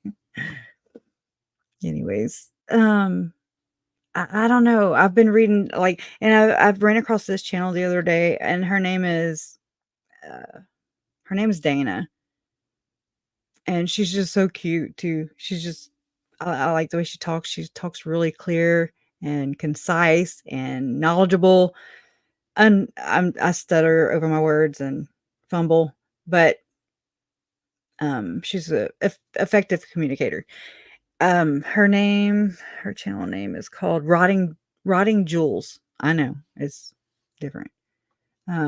But she kicks ass. And anyways, let me grab her real quick. Oh, I have to go share my screen real quick again. Oh. Okay. All right. Let's see. She was on the Imagination podcast though, but her channel name is is at Rotting Jewels. She also has TikTok. Oh, is it TikTok? She was on Twitter. Okay, yeah, TikTok. Okay. For anybody who's on those platforms, let's see. Let me do this. But this one, I was like, holy crap, that is a lot of information coming out of one chick. And that makes a whole lot of sense. um, I wish I was quicker on the button here. All right, here we go. Yes, absolutely. So here's like the crux point for that. When I started getting into this and when I realized it, I said, Dana, you dummy, how did you not notice this before? Because like I've done a ton of research on Jolly West, Margaret Singer, and those are two of the key CIA doctors that were on the board of the False Memory Syndrome Foundation. There you go. So in the concept or context of cults, Dr. Jolly West and Margaret Singer are hailed as heroes, especially by the ex-Scientology community, because they were very outspoken about Scientology. They were big key players in the anti-cult movement, okay? Which is ironic because they were doing MK Ultra, right? But then the MK Ultra goes underground with the cults. So they're kind of talking out of two sides of their mouth. Oh, that sounds so familiar. Now, in regards to Dr. Jolly West, he was very vocal. He never said a word about the Church of Satan, the Temple of Set, or the Process Church of the Final Judgment. Never, ever, ever, ever. Never said a damn thing. And technically, when he was working in the Heights specifically, Manson's there, the Process is there, the Church of Satan's not that far away, and he's right there in the Height as well. So he knew what was going on. But he did not mention them whatsoever. I think that this is a key point that people need to consider in the context of the False Memory Syndrome Foundation, which runs hand in hand with all the allegations that have come out of the church since 1990 and early 1990s, the late 80s. I don't really know my stuff like they do. I can't sit there and spit it like this, but I mean, I've read about it, I've heard about it, and I'm just like, this doesn't make sense. Just because it has satanic or attached to it, it causes, which I mean, it has, it's made me have to think about different clever ways to talk about ritual murder, which is what happened to Tylee and JJ. Um, it's had to make me kind of pick some, less offensive words or less conspiratorial words, so to speak, because I mean, it'll, anyways, people run, as you can see. I mean, it's just, I don't know. I just want truth. That's all. It's not to be like, haha, I'm right, or I don't care to ever be right or wrong. I don't, that's no desire of mine. It's just, I just want it to be right for, their, because it's the story being told right. And like, if everybody were to just come out and just be like, yeah, and this happened and this happened, and oh my God, and they were good witnesses and were able to give us a lot more information, as there should be, with all the people that were around, all the ping information, all the things. But it's interesting, just like with Libby and, oh, I can't remember the Delphi murders. I'm just gonna say that, Libby and Abby. I mean, all it does is screw justice up for the victims. If you do speak out and like I do, like I want to, I'm just like, this is nuts. How do y'all not see it? And why is it so uncomfortable? Why does it have to be so politicized, like Tim has done with sex trafficking and, humanity movements and stuff like that? Why does it have to be politicized when it's just a real freaking problem? And then I believe, in my opinion, they're making it worse. But anyways, because he is he is a power player. These CIA doctors were power players. This is not a conspiracy. This is a fact.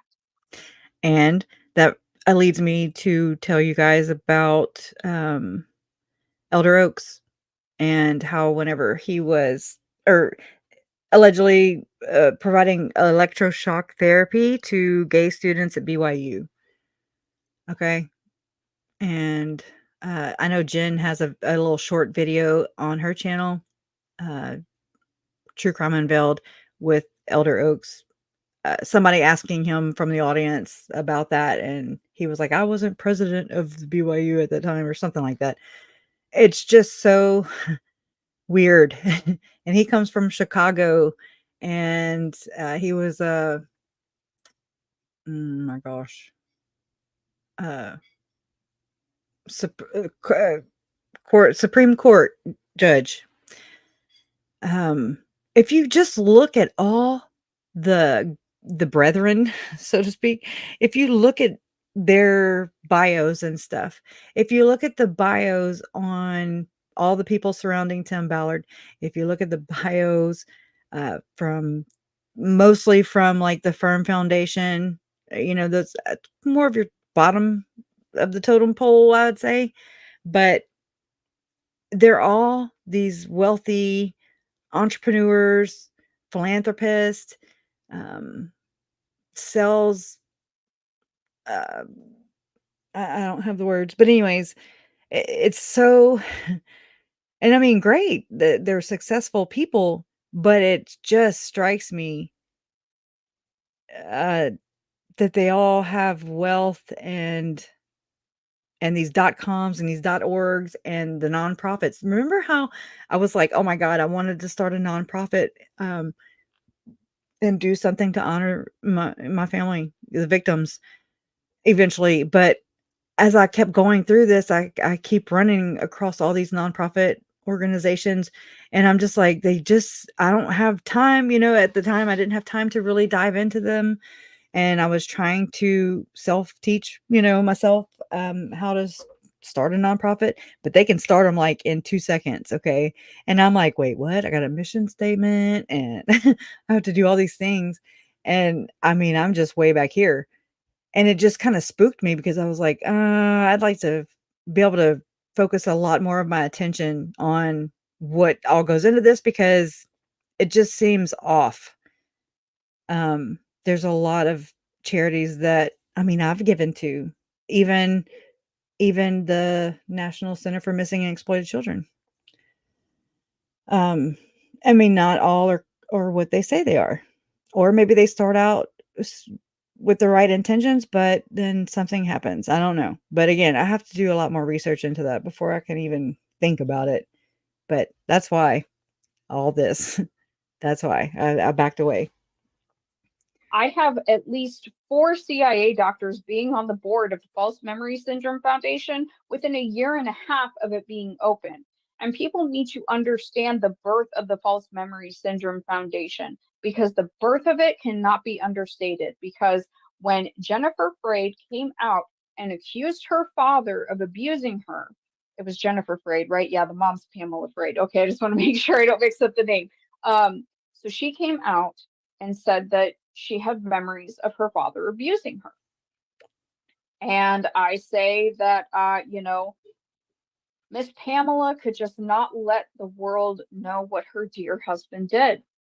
And so she literally turned around and made a pedophile charity organization. Mhm. That's what I call it because that's what it is. And people need to start calling it for what it is because Mhm. people need to understand something. And this is like one of the hills that I will die on.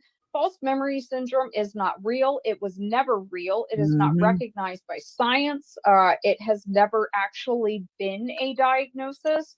Repressed memories are real, and they are. They are absolutely real. By trauma. I know that this is a very controversial topic for people, but again, people need to understand the inception of the concept of false memory syndrome because And then who's behind them? Just look at the people behind them and what they represent and what they stand for. And to me, that's kind of where you'll find a lot of your answers. Trust your gut. Always trust your gut. it wasn't really in the vernacular at all until the False Memory Syndrome Foundation came to be. Now, in the first physical flyer that the False Oh, Memory Syndrome Foundation sent out, you almost can get a taste that they knew what they were doing because the first thing that they put is how do we know that we're not in the business of representing pedophiles? mhm. And they give 2 reasons. One, we have graying hairlines, we look like nice people, and you would want to be friends with us. 2, we will be willing to take a polygraph test that we know in our hearts that we shouldn't have to take. That's it. Mhm. That's it. But I mean, just I'm gonna grab this link right here and I'm gonna put it in the chat for y'all if you want to go and check her out on this Imagination podcast. But then go and visit Dana on her channel, which is called Rotting Jewels. Rotting Jewels. Um, okay, let me put that in here for y'all. I wonder his take on that because he seems to um blurry. Um, it would be interesting. It would be interesting. And then, okay, but I gotta say this too. I follow Goel, he was hired to investigate the Hamblin case, which is David Hamblin, another Mormon therapist, right? Was. And he's allegedly tied up with Gordon Bowen, um, David Levitt, uh, so many people. There's I mean, it actually came out in the well, it's from the Satanic Panic time. And it's just been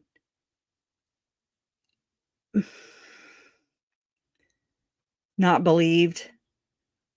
Um, I don't know what it's just like it's taken forever for the Hamblin daughters to get any kind of traction over 30 freaking years, and you can't get freaking traction from your mom and your dad and all their creepy ass friends allegedly seriously abusing you and your sisters all throughout your life. And it it's interesting. But Tom Harrison, and I mean, this is between Goel. This is just my take on it. This is between Goel and Lynn Packer. I believe they communicate, if I had to guess. And and some of the recent stories that came out about Tim Ballard and all the things that happened, and I'm just like, okay, I'm just waiting on these to connect because I feel like they will. I don't know. I don't quite know where, but I'm here. I'm here for it. Um, Either way. But Tom Harrison, I believe, is the psychiatrist or whatever psychologist that um told the church, and this is through the Hamblin case that I've learned this part. Uh, I believe that Tom Harrison, the psychiatrist, right?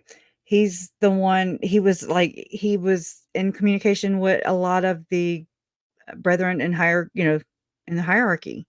And at one point, he was like the point man um, for the church, and he's out there today, allegedly rating missionaries. Whether are you dark or light, and can you serve a mission? That's my take on it. But whatever, it seems to be where source is. Uh, as far as the rating stuff goes, my whole family was rated. My mom too. But Tom Harrison, in the paperwork with Goel, he allegedly was like, he testified for Barbara Timothy, and Barbara Timothy was married to Gordon Bowen. Okay. Whenever they went through their nasty divorce, Tom Harrison, I do believe, testified for Barbara Timothy, which Gordon Bowen would be the angry husband, right? Well, um, I'm sorry, it's just hard to. There's so many things to pull together. So, okay, because Tom Harrison allegedly testified for on behalf of Barbara Timothy in their divorce proceedings, um, his life was threatened allegedly by Gordon Bowen. Okay. And then there was something else too about him, Tom Harrison, speaking to the brethren, the elders of the church, the hierarchy, um, trying to normalize satanic ritual abuse, SRA. And that throws me. I'm just like, I don't know what to believe because he's sitting there however many years ago trying to get the church leaders to accept the phenomenon. That's what it was. The phenomenon of satanic ritual abuse. And they didn't. It seems like they have golden boys. Gordon Bowen seems to be one. There's allegedly apostles that visit his house today. And he's been excommunicated from the church since 2003 or 2004. And then there is Tim Ballard, who, I mean, whiteboard meeting and 12 freaking apostles show up. I mean, that's saying something. I do believe. I do believe that says a whole lot of things to me. I didn't know that. That's interesting. Oh my God. It's like with the heart attacks and stuff, right? I don't know. They do some sketchy shit, but I really think that I don't know. I can't help but with all these global billionaires and stuff, I mean, just all in a circle, all around it, and it is just weird. It is weird, but I would love to know more about that. And another thing that caught my attention was whenever and this was on Lynn Packer's channel. This is before Goel even, stepped into my world. And it was the satanic ritual abuse video. It's purple. And anyways, and the common denominator is M. Russell Ballard, and there's Tim Ballard, and then he's got pictured there also Gordon Bowen. And I'm just like, huh. Then you read the documents into the Hamblin case, which is affiliated to Gordon, Gordon Bowen's affiliated through that. And there is some horrible accounts from the Hamblin daughters, the alleged victims, I have to say, that state, and I mean, trigger warning, kind of. I'm not going to go hard into it, but it's just horrible. But I mean, there's recounting of them going into his shop and being dropped off by their mother, who's in jail right now. Okay, because of this, like anyways, their dad got a bond, and their mom not so much, not yet. Anyways, and there was a dead man hanging from the ceiling, and they said he looked professionally skinned. And then there were skins like on mannequins, okay? And they had to wear certain skins of dead people. I mean, so you got like this alleged the LDS Church of Satan, or the group, that are right there in southern Utah, which is where Chad is from. And then Goel, he zinged me with this, that I talked to him for like 3 hours one night. Because I wanted to know. I want to know, because I mean, this is where my research takes me time and time again. I mean, I try backpedaling from it. I'm just like, why? I don't want to have to deal with it. It's so stigmatic. There's a stigma to it, and nobody wants to touch it. And then I'm like, what about them? What about Tyler and JJ? They're they're victims. Anyways, yeah. But so I asked him, we were talking, and he was like, well, where's Chad Daybell from? And I said Provo, I think. And he was like, no, Springville. And I was like, oh yeah. Still southern Utah.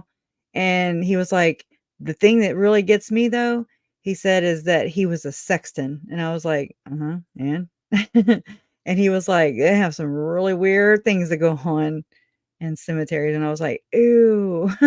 Just it kind of fits. It kind of fits. So I don't know. And it also makes me look into, if y'all, I don't know if it's just me, or if y'all notice the same thing, like whenever all the Ruby Frankie and Jody Hildebrandt, which they'll be, going to jail in 7 days, 220, right? Whenever they let the body cam footage out of Pam, the business partner or whatever the hell, it was so eerie. I mean, I even had a dream after that about spending the night at their house, and then anyways, it was weird. Yeah.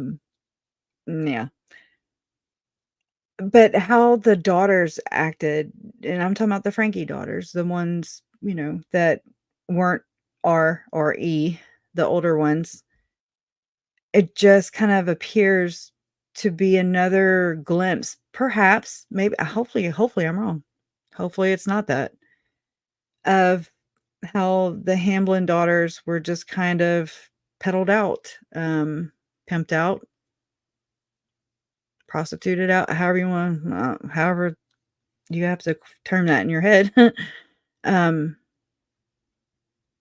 they barter and trade. And I mean, just think about R&E and the situation that they were in. It was like the next step would have been Tylee and JJ step.